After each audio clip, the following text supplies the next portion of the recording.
Hi, this is the first episode of the new year. So overall, feeling pretty good. Obviously, if you compare it to the early videos, it's a pretty low bar, but I've got a positive outlook on this coming year. It was the first New Year's Eve that I have ever spent by myself. So again, I'm 57 years old. 58's coming up, and I have never until New Year's Eve 2025, 26, I guess 2025. How do you even say that? I guess, anyway, this past one.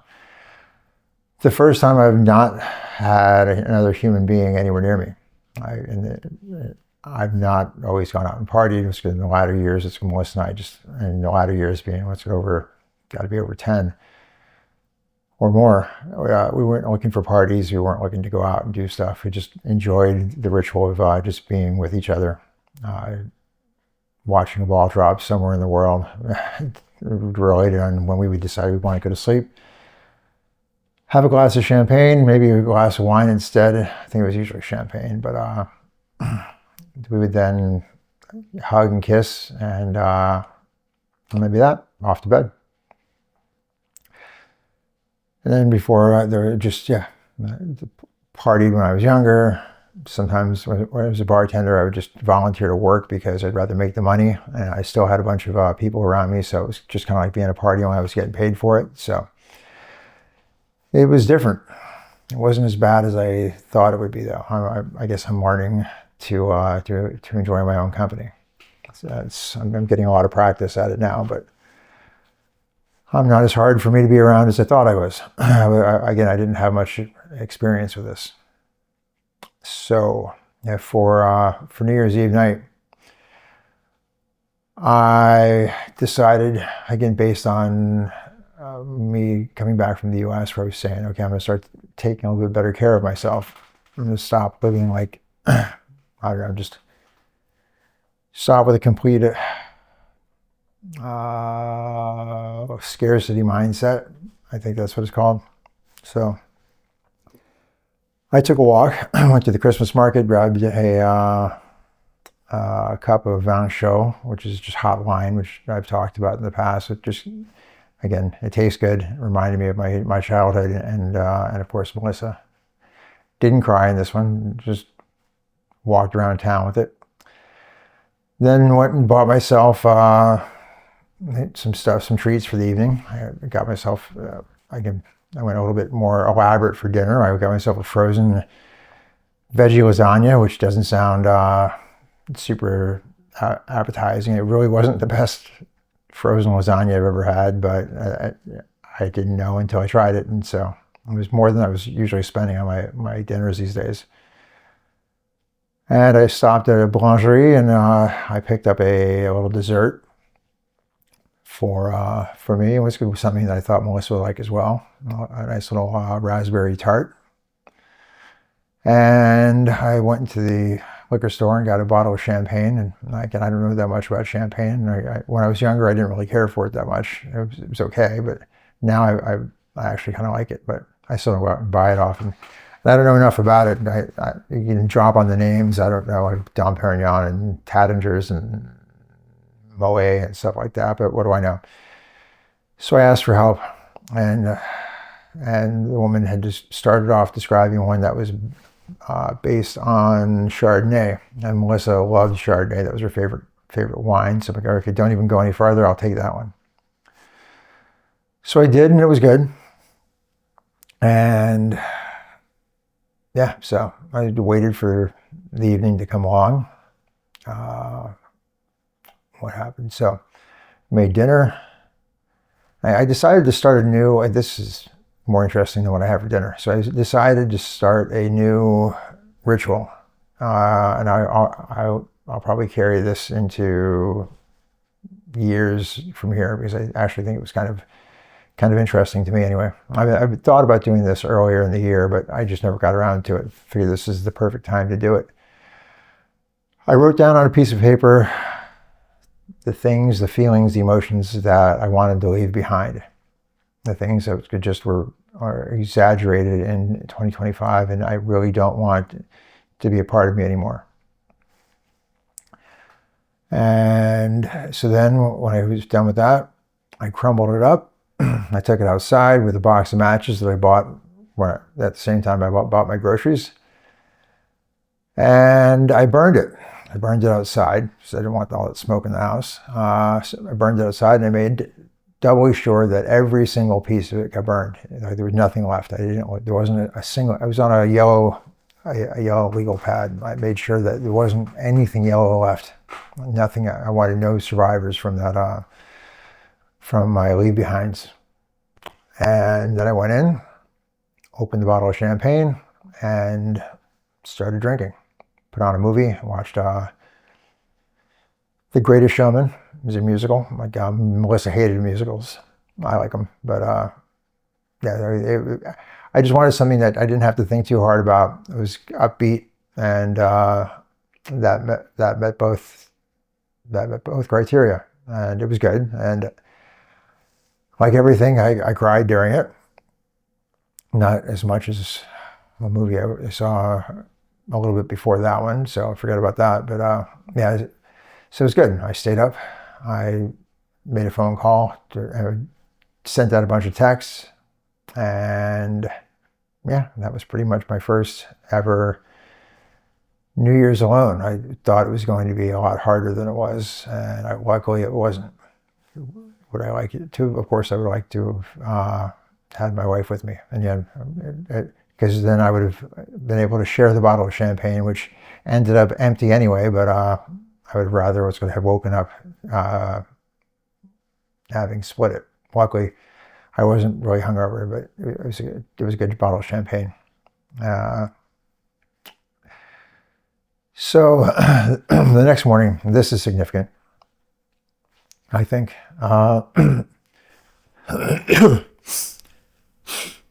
So it's cold out. It's winter. It's been snowing lately. There's snow behind me in the outside. So I wasn't really motivated to go for a long walk. I also started to think that I should start phasing out some of my rituals that are just grounded in grief. They've been very helpful, I think. They've given me something to do. They've given me comfort.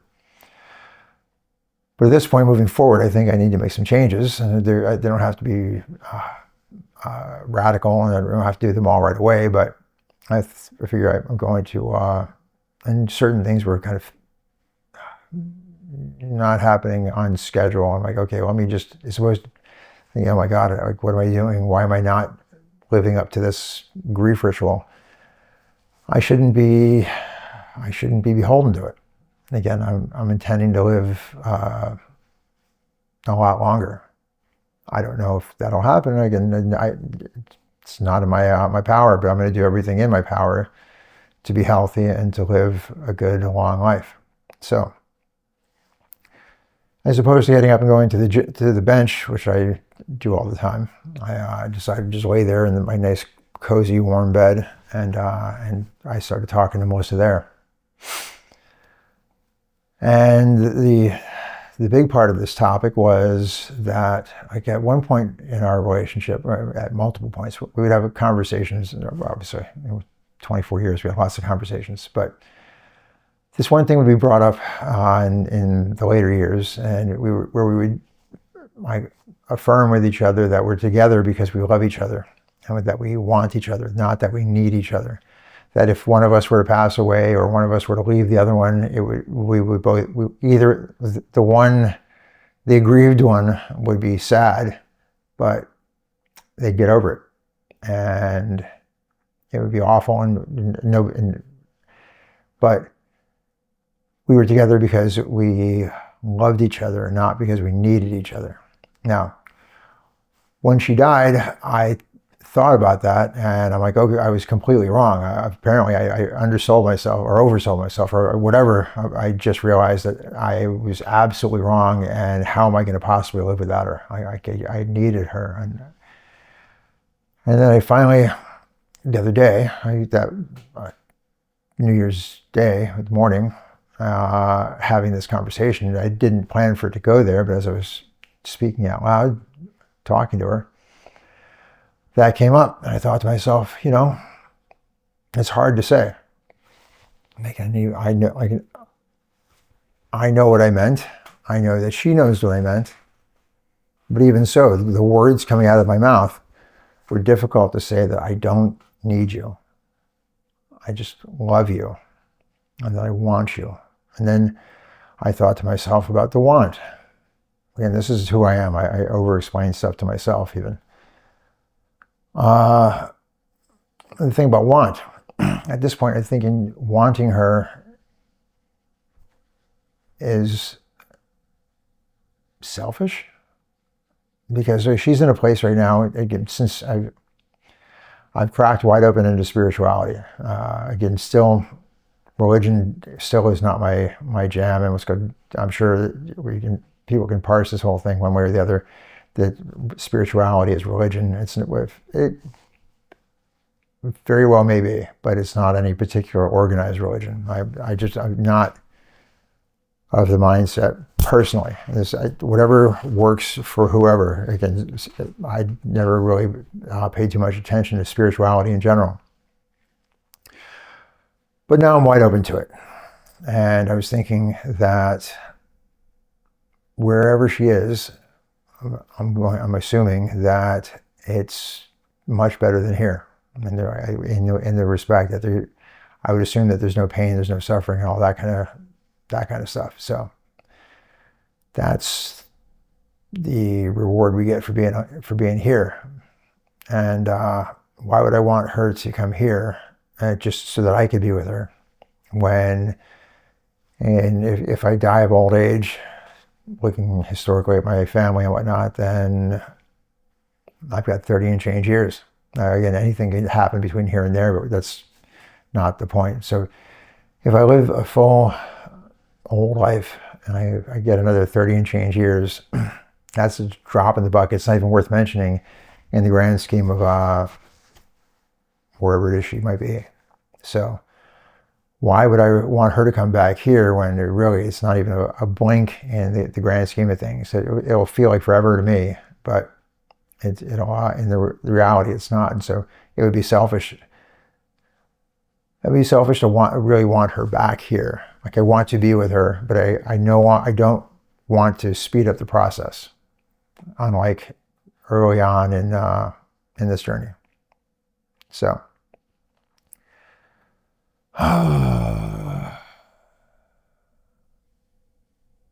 what else? Oh, so.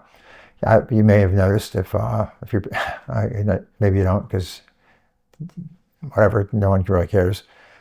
But going into the new year, I figure it was New Year, New Me. Again, it was New Me starting on May 27th, 2025, when Melissa died. It's when the old me died and the new me was painfully reborn, or born. So I figure going into 2026, I'm going to make some wholesale change. From small stuff to big stuff. I don't know. Again, I'm still in the process of becoming. So I don't know what I'm becoming. I know that I'm looking forward to seeing what I become and who I become. I'd like to meet the guy. But I figured I've been sporting the mustache and the goatee out of mostly laziness since my probably mid to late 20s, 57 now. So my kids have only seen me without, again, face hair a handful of times in their whole lives. So again, my younger one, the last time she saw me like that, with this, she's like, don't do that again. She doesn't like change. And there's enough change lately. But I just thought, I'm just going to do the little things. Little things add up. It doesn't show right here, but I'm going to start dressing better. maybe not every moment of every day, but I'm going to start paying more attention to the way I dress. I'm going to start paying a bit more attention to the way I look. I'm going to start paying more attention to how I eat and eating. So I gained 10 pounds when I was in the US, which I needed. That was actually with the 10 pounds is where my goal weight was before Melissa died. I hadn't gotten there. And then she died once I zoomed past my goal. So when I was, again, in the US, I was walking less, eating more, and in a better mood. So like I was holding on to the weight. So I seem to have stabilized right now. And yeah, so I'm at the goal weight that I had. So I'll just try to hang out around here. Whatever happens, happens.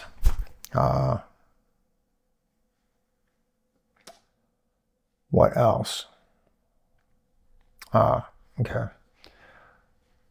One thing I saw today was a video short. I think it was on Instagram, and I saw this guy, and this is something I would have agreed with. Like, so he was talking about how some people hold on to the pain, like they want to keep the pain even after everything changes. And you're like, why would you want that? And so this is his question. It's a valid question. So the person I guess he was talking to said, well, it is a link. It's the last remaining link to his loved one. And I'm thinking for a second there, because I had thought that. At one point, again, I remember was talking about like sometimes just wanting to cry because it felt good.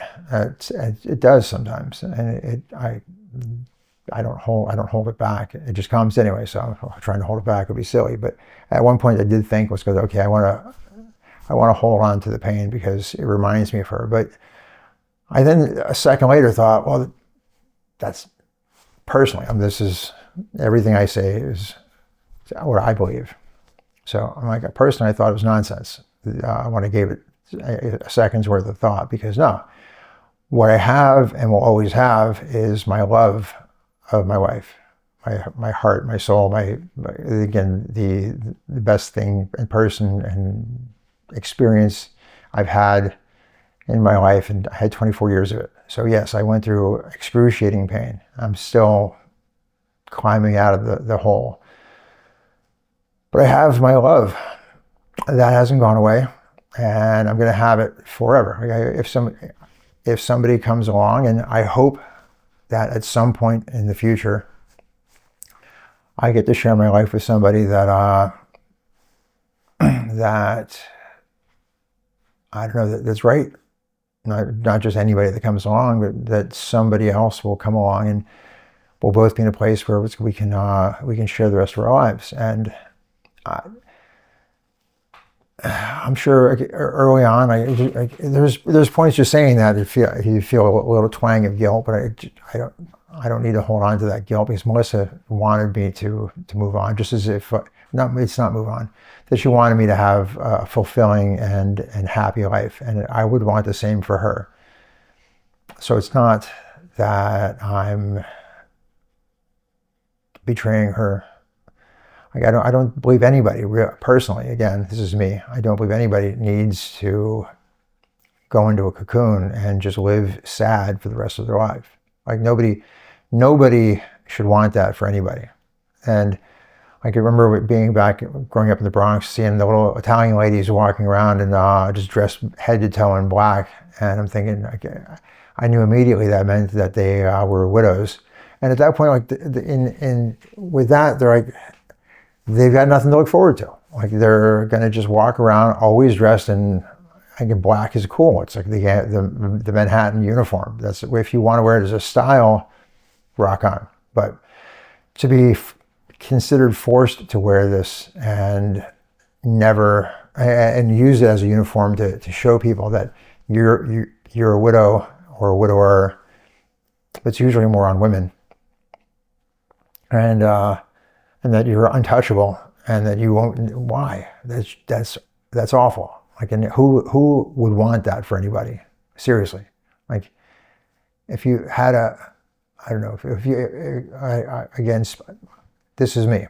Melissa and I did not have that relationship. We had a relationship where we loved and only wanted each other, but we wanted each other to be happy if something were to happen, and something happened. And we actually had that. We were luckily, it was only 28 days from diagnosis, not even diagnosis, from discovery to death.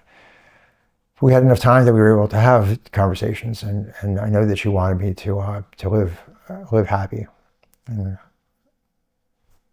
I'm going to do my best to do that because I want to be happy too. And I'm not going to. I'm letting go of the guilt. That's one of the things that I burned on that paper. So, what else?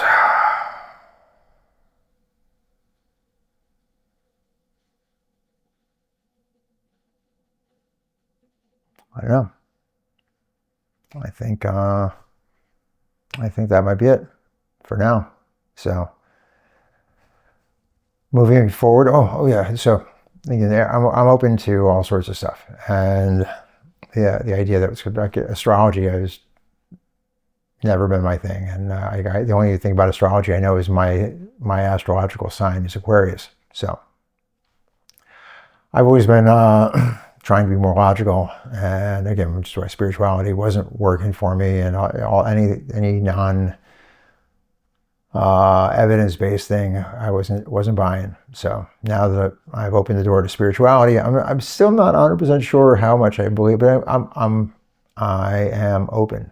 And so I keep hearing about the 2025 being the year of the snake, and it was supposed to be a really bad year for the world and whatnot. And it's going, and it was shedding, and it's an ending in some 9 year, which again I don't know what that means, but sounds good to me, because the new beginning is supposed to be good for the world. And I keep hearing all these things about Aquarius being one of the signs that's going to benefit the most from it. But I hear, I'm sure what's good, various things will say that about a bunch of different signs, and I hear good things, but they just keep coming out of my Instagram feed. So I am willing to listen to just about anything at this point in order to feel like I'm not going to answer the phone and somebody's going to sell me something that I'm not that kind of way. I'm not going to be gullible, but I'm going to use it as motivation. Again, I don't know everything. I didn't know everything in the past. I don't know everything now, but I'm very happy to not know everything. I don't need as much evidence anymore. I just need, it doesn't have to be hardcore scientific and empirical evidence. I will deal with anecdotal. So anyway, neither here nor there. Well, it's kind of here, there, but anyway, it's like I'm determined to have a good year. Now, will every day be good? Absolutely not. Will I slip back here and there? Very possibly. But I'll tell you what I'm not going to do. I'm not going to beat myself up for it. And this is one of the lessons I've learned, and of the little advice I can actually give, because again, I'm still going through this. I'm not sure that I'm one for advice, but as I've mentioned to people, and I've been told by everybody, so this isn't firsthand. Just be easy on yourself. I've learned to be easier on myself. I'm going to have slip ups. I'm going to have days when it's just going to be harder, but it is what it is. Like I'm human, and I'm not going to beat myself up for what's just seemingly taking a step back, as long as I know that the inevitable marches forward. So anyway, that's that. I hope you're doing the best you can, that you're being easy on yourself. I hope, again, I wish this didn't happen to you, but if you're watching this, and and you aren't grieving, well, and you're a glutton. Like, I'm not sure that I could watch me that long without any kind of any reason. So, but self-deprecation aside, I hope you're doing well, that you're easy on yourself, and Hey, don't worry about don't get down on how far things your future looks from you. It's always the future is always going to be always going to be in front. Like we're never going to catch it. But and no, it's not.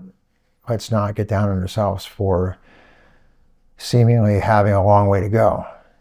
Just realize how far you've come, depending on where you are in this journey. Again, if it happened yesterday, again, you're probably not even watching this because I couldn't turn anything on. I was a mess. So two days in, I started to film this, which is I still have no idea why I did it, but I'm glad I did. And I look back, and the only reason to really look back, don't focus on what's behind you. Just remember that there were great times, and remember use it to measure at best how far you've come, not how far you have to go. But again, just if you just measure by how far you have to go, then I guarantee it'll be depressing. But if you look and see how far you've come, when I look back and see where I am today versus a little over 7 months ago, I'm practically, well, I think I'm practically a different person. I'm technically the same. I haven't emerged completely yet, but again, if you compare me to those early videos, Jesus, like I'm very, very grateful. And I think being grateful for the things you can be grateful for is a help. Okay, I think I was going to sign off before, but now I really am. All right, take care until next time.